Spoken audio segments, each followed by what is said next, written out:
Hey everybody, it's Michelle from Gardening with the Landscape Connection. Thank you so much for tuning in. We hope you like our videos. If you do, please subscribe below, like our pages, share them with your friends, and leave your comments. So today we are going to talk about European dish gardens, blooming gardens, and what to do with them once you get them home. Because we all love the gardens and we love the mixed plants. They look so great. A lot of times you'll get these, like maybe if you were sick, someone will send these out. We also get orders for these to go out to funerals. And so sometimes they stay at the funeral home. Sometimes people will take them home. And so then you get them home and you're not quite sure what to do with them. So one of the things to think about when you're doing this is usually when you do a small one like this is only 8 inches. In some of these, there's only 5 plants. Some of them there's 6. And some of them have bloomers in them, like this one here. And so you definitely want to take them apart because this is a kalanchoe here, which is kind of in the succulent family, and you want it to dry out in between waterings. And then we have a beautiful cyclamen with it in the same basket. And this is more of a consistent water, doesn't want to dry out. And so they don't even have the same watering or light requirements. So therefore, you do want to deassemble these when you get them home and put them in their own individual pots. So we are actually going to do that right now today. We are going to take apart one of these, and I think I'm going to take apart this one here so that you know what to do to take them apart and what to do, when you get them home. All right, I'm going to move those two out of the way, and I'm going to bring over my handy dandy potting tray here. Now the first thing that I've done is I have pre-moistened some potting soil because I am going to put all of these in a good potting soil. I'm using the Fertilome Ultimate Potting Mix. It's the one I really like. It's got some nice perlite in it. It's loamy. It's just a nice quality potting soil. Then I also added some Biotone starter fertilizer in here and I sprinkled it in.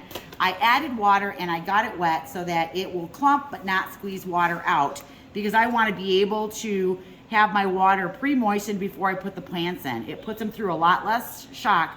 And then once I've gotten that water to absorb, or the soil to absorb some water, it's easier to water every single time. Now the other thing I'm gonna do is I did go and find myself some little pots, and I always look for ones that have drainage holes in the bottom. So this one has like a little plastic plug that I'm gonna pull out, but I wanna make sure that I have drainage because that is key to having healthy houseplants, is making sure that they have drainage. So what I'm gonna do is I'm gonna actually add some soil to the bottom, and I got myself 5 pots, and usually you can find these little ceramic pots pretty inexpensively at a garden center. We carry lots of these little ones here. I look for little designs and things that I like, so I like this one here. I have one that's green, one that's blue, and one that's black, all in a leaf pattern. All right, so I've got a little bit of soil in there. So now what I'm gonna do is I'm gonna actually deconstruct this plant. I'm gonna take it apart. So the first thing I'm gonna do is I'm gonna pull this moss out of it because I don't want that in my soil, okay? And then typically what happens is, well, that one fell right out. Typically these are in a plastic liner, but if they come right out, and I'm gonna actually dump that so I can show you. So typically they come in this little plastic liner here, and they don't have drainage holes. So that would be one of the reasons also why you want to transplant it, because you certainly don't want it just soaking up water, because it's one of the reasons why your plants rot out. So now here we go. We've got a beautiful Dracaena in here. I've got a Philodendron in here. So see, I've got this little Philodendron right here. I've also got, another Philodendron. So there's actually 2. There must have been one on either side.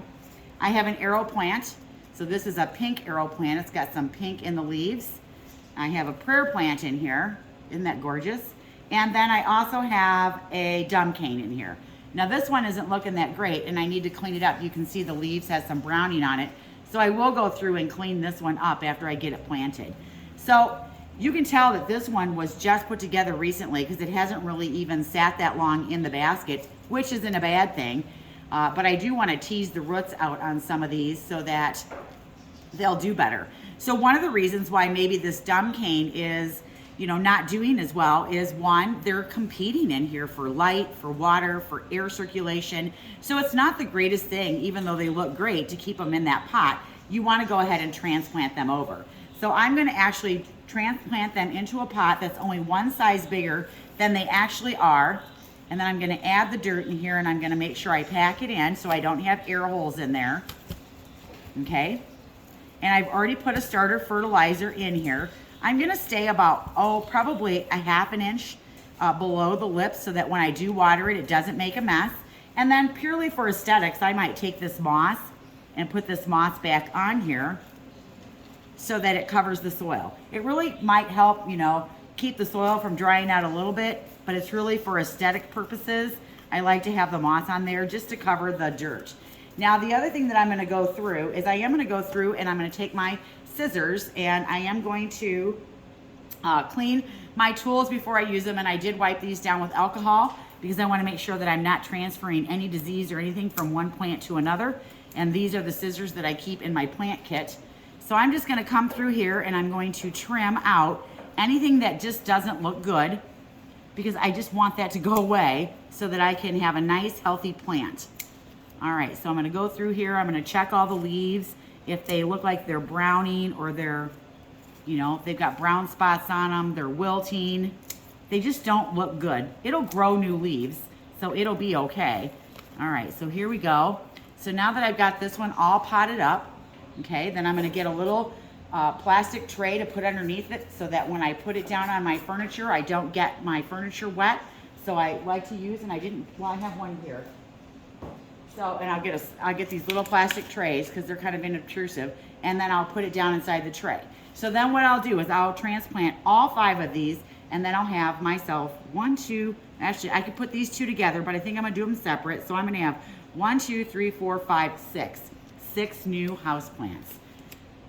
How wonderful is that? And if you're not sure what they are, you can always take pictures of them, go down to your local garden center, and they can help you identify them. I'm Michelle with the Landscape Connection. I hope this was helpful. Happy planting. We'll see you in the next one. Bye now.